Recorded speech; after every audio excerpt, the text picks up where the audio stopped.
ایک 17 سال کی لڑکی میسیج کرتی ہے کہ مجھے اپنے کزن سے محبت ہوگی. وہ 33 سال کا تھا. واٹس ایپ پر ہماری باتیں شروع ہو گئی. آہستہ آہستہ بات ہوئی. پھر میں نے اسے پرپوز کر دیا اور آہستہ آہستہ ہم جو ہے نا وہ چیٹ پر آ گئے. اس کی خاطر مجھے کرنا پڑا. میں اس سے محبت کرتی تھی. سب نہ بڑا دکھ محبت ہے بابا جی. اس سے محبت کرتی تھی. پھر بعد میں یہ ہوا کہ اس نے بولا کہ ہم ریئل میں یہ سب کچھ کریں گے. تو میں پہلے تو نہیں مانی، لیکن پھر میں مجبور تھی محبت کی خاطر اور میں مان گئی. اس نے مجھے بلاک کر دیا. وہ کہتا ہے کہ میں تمہیں آزما رہا تھا، تم ایسی ہو تم ویسی ہو، اور میں نے بہت کوشش کی رابطہ کرنے کی. میں اس سے اب بھی محبت کرتی ہوں. 17 سال جی میری عمر تھی. اور بعد میں ایسا ہوا اس کی شادی ہو گئی. اب اس کی ایک بچی ہے یا بچہ ہے. اور ایک دفعہ ختم پر ہم سب ملے تو اس نے مجھے بھی اندر بلا لیا کمرے میں، بیوی کو نکال کے، اور میری ماما پاپا کو بھی، مطلب سارے رشتہ داروں کو بلا لیا. اور اس نے میرے پہ الزام لگایا کہ اس نے مجھے اپروچ کیا تھا یہ سب کچھ کرنے کے لیے، اور میں محبت کی خاطر خاموش رہی. کیا رب کیا بدلہ دے گا آپ کو؟ آپ یہ سوچتی ہوں گی محبت کیا تو مجبور ہو کے آپ یہ کہتی ہیں کہ رب جو ہے اس کا بدلہ لے گا. یہ حرام کام ہے. رب نے تو منع کیا ہوا ہے. رب نے تو اس سے دور رکھا ہوا ہے آپ کو.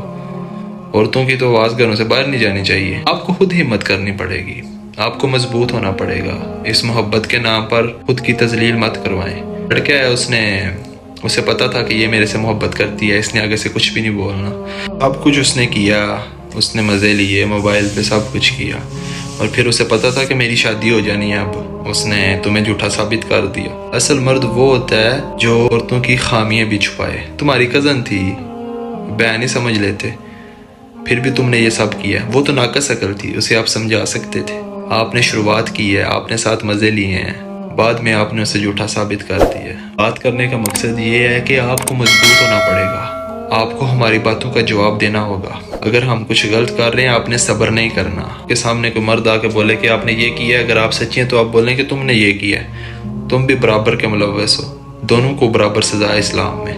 سورہ احزاب میں فرماتا ہے کہ کسی بھی نامحرم سے دبی آواز میں بات مت کرو کہ کوئی بھی دل کی خرابی کا مبتلا شخص لالچ میں پڑ جائے گا، بلکہ سیدھی بات کیا کرو. عملی میں بدنام ہے اور وہ شخص جو ہے وہ سچا ہوا ہے. اس نے بہتر کیا، اسے لوگ بہتر کہہ رہے ہیں. اور عورتوں کو کیوں نقصان پہنچایا جاتا ہے؟ عورتوں کو کیوں برا کہا جاتا ہے؟ اگر مرد بھی ساتھ ملوث ہے، مرد بھی یہ سب کچھ کر رہا ہے، تو عورتیں کیوں بری ہیں پھر؟ اصل ماں باپ ہوتے ہیں وہ بیٹیوں کو تھام لیتے ہیں. زمانے کے سامنے رولا نہیں جاتا. کوئی غلطی ہوگی ہے تو اسے معاف کر دیں.